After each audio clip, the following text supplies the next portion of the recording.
वे कुशोक बकुला रिनपोछे को उनकी वी जयंती पर श्रद्धांजलि। नवांग तेरिंग शख्सपो लेह द्वारा मई। वे कुशोक बकुला रिनपोछे।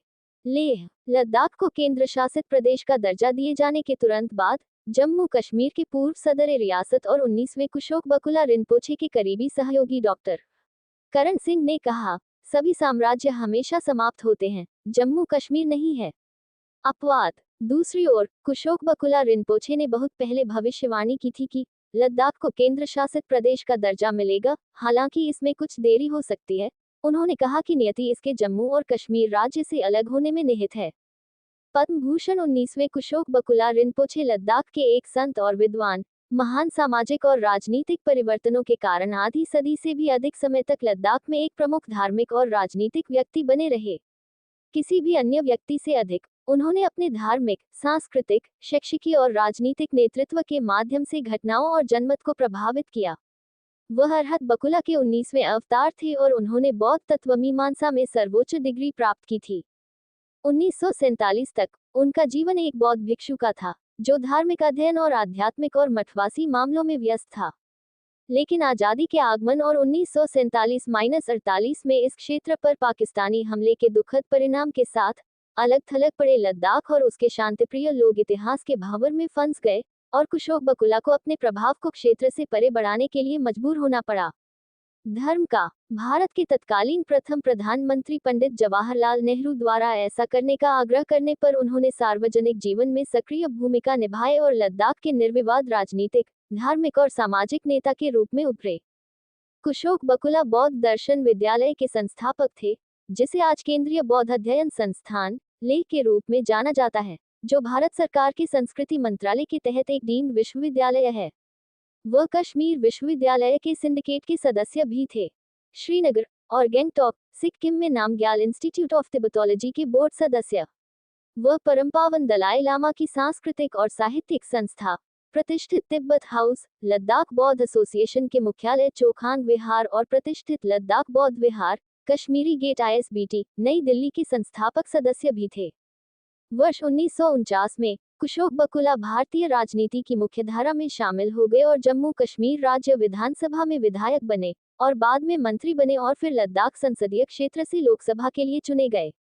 उन्होंने 12 दिसंबर 1952 को राज्य की विधानसभा में और राज्य के तत्कालीन वजीर-ए-आजम प्रधानमंत्री शेख अब्दुल्ला की उपस्थिति में लद्दाख के प्रति राज्य सरकार की भेदभावपूर्ण नीतियों के खिलाफ साहपूर्वक बात की। भाषण देते समय शेख साहब ने कुशोक बकुला को टोका और चाहा कि वह बैठे और चुप रहें, लेकिन सदन के अध्यक्ष गुलाम मोहम्मद सद्दीक ने उन्हें बोलने से रोकने से इनकार कर दिया। बाद में शेख अब्दुल्ला ने कुशोक बकुला के साथ एक औपचारिक बैठक में इस मुद्दे को स्वीकार किया। कुशोक बकुला जल्द ही लद्दाख के निर्विवाद नेता के साथ साथ देश के एक महत्वपूर्ण बौद्ध नेता के रूप में उभरे। इस घटना के साथ साथ अपने करिश्माई व्यक्तित्व से उन्होंने पम पर अमिट छाप छोड़ी। जवाहरलाल नेहरू, भारत के पहले प्रधानमंत्री, दोनों को करीब आते देख शेख अब्दुल्ला जैसे कश्मीरी नेता और अधिक निराश हो गए और उन्होंने कुशोक बकुला की साख को कम करने की पूरी कोशिश की। दूसरी ओर कुशोक बकुला ने शेख अब्दुल्ला को लद्दाख मुद्दे को उठाने की चुनौती दी और भारत के प्रधानमंत्री के विचार के लिए लद्दाख से संबंधित मामलों पर अपने विचार रखने में कभी संकोच नहीं किया।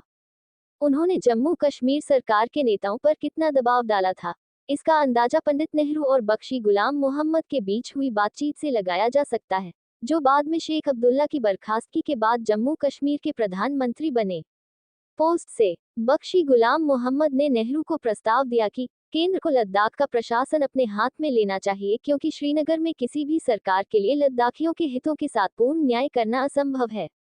इसके साथ प्रधानमंत्री बख्शी ने कुशोक बकुला को अपने मंत्रालय में शामिल किया और तदनुसार कुशोक बकुला रिनपोछे लद्दाख मामलों के पोर्टफोलियो के साथ उप मंत्री बने।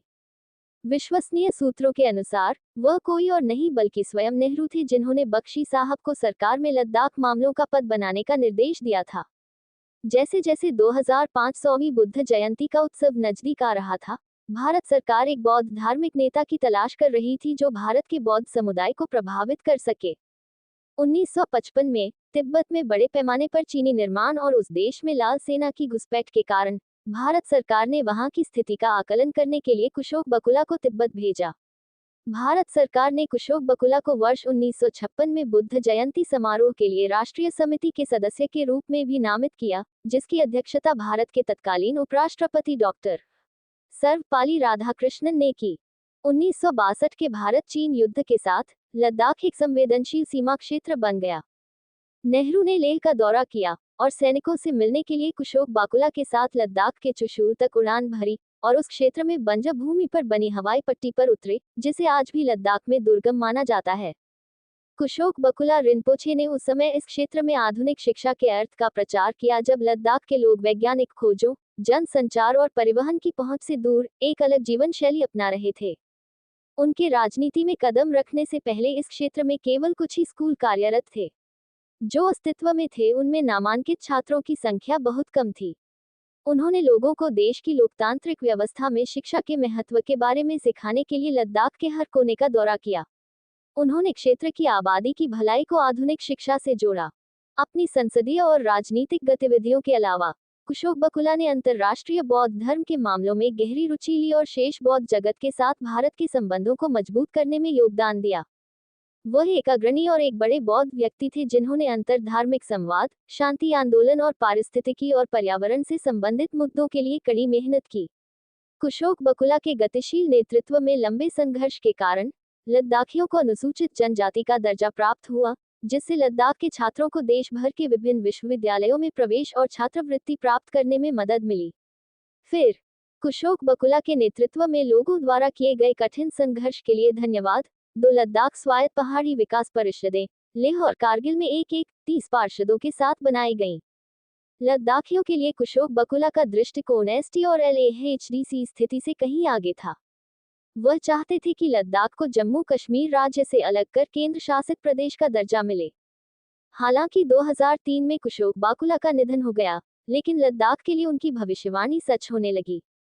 सबसे पहले एक महत्वपूर्ण राजनीतिक और प्रशासनिक विकास में 8 फरवरी 2019 को जम्मू और कश्मीर के राज्यपाल सत्यपाल मलिक ने लद्दाख क्षेत्र को कश्मीर डिवीजन से अलग करते हुए डिवीजनल दर्जा प्रदान किया। इसके तुरंत बाद 5 अगस्त 2019 को भारत सरकार ने भारतीय संविधान के अनुच्छेद 370 के तहत दिए गए जम्मू कश्मीर राज्य की विशेष स्थिति या स्वायत्ता को रद्द कर दिया, लद्दाख को केंद्र शासित प्रदेश घोषित कर दिया, इसे पूर्ववर्ती प्रशासनिक बदमाशी से पूरी तरह से अलग कर दिया। जम्मू और कश्मीर सरकार। इस प्रकार कुशोक बकुला एक महान दूरदर्शी नेता और लद्दाख के राजनेता थे। दरअसल उन्हें आधुनिक लद्दाख का वास्तुकार बताया गया है। जब 4 नवंबर 2003 को उनका निधन हुआ, तो अटल बिहारी वाजपेयी ने अपनी संवेदना व्यक्त करते हुए लिखा, एक प्रतिष्ठित बौद्ध विद्वान, एक संत, एक मार्गदर्शक और सभी के लिए प्रेरणा के स्रोत परम आदरणीय कुशोक बकुला के निधन पर खो गया है। कुशोक बकुला जी के बिना लद्दाख की कल्पना करना मुश्किल है। बकुला रिनपोछे के सम्मान में लेह हवाई अड्डे का नाम बदलने के लिए तत्कालीन प्रधानमंत्री डॉक्टर मनमोहन सिंह ने 10 जून 2005 को लेह का दौरा किया था। इस अवसर पर बोलते हुए उन्होंने कहा, ऐसा करके इस हवाई अड्डे को समर्पित करते हुए हम आधुनिक लद्दाख के वास्तुकार परम आदरणीय कुशोक बाकुला रिनपोछे की स्मृति को श्रद्धांजलि देते हैं। आदरणीय कुशोक बकुला एक महान संत, शिक्षक, देशभक्त, प्रिय नेता, सच्चे बौद्ध और सबसे बढ़कर एक महान भारतीय थे। ये बिल्कुल उचित है कि हम इस हवाई अड्डे का नाम रखें, जो उच्च हिमालय और नीचे की दुनिया के बीच की कड़ी है, लद्दाख के इस बेटे और भगवान के इस आदमी के नाम पर। प्रधानमंत्री नरेंद्र मोदी ने जून मंगोलियाई संसद को संबोधित करते हुए सबसे उपयुक्त कहा था। मंगोलिया और भारत के बीच संबंध से तक यहाँ भारत के राजदूत रहे कुशोक बाकुला रिनपोछे के काम के माध्यम से जीवित हैं। उनके द्वारा यहाँ स्थापित पैथुक मठ होगा हमारे संबंधों का एक स्थायी प्रतीक। में राष्ट्र के प्रति उनकी सेवाओं को मान्यता देते हुए भारत के राष्ट्रपति ने उन्हें प्रतिष्ठित पद्म भूषण पुरस्कार से सम्मानित किया। लद्दाख के कृतज्ञ लोग और दुनिया भर के बौद्ध उनकी भी जयंती पर कुशोक बकुला को श्रद्धापूर्वक याद करेंगे और श्रद्धांजलि देंगे। लेखक Nawang Tsering Shakspo centre for research on Ladakh, Leh Ladakh के निदेशक। हेलो फ्रेंड्स, आज का वीडियो यही तक है। आशा करता हूँ कि आप लोगों को यह वीडियो अच्छा लगा होगा। हमारे वीडियो को लाइक कीजिए, सब्सक्राइब कीजिए, शेयर कीजिए, कमेंट कीजिए, फॉलो कीजिए, लाइक कीजिए। जय हिंद, जय भारत। अगला वीडियो में सेवा करने का मौका दीजिए। फिर मिलेंगे फ्रेंड, तब तक के लिए गुड नाइट।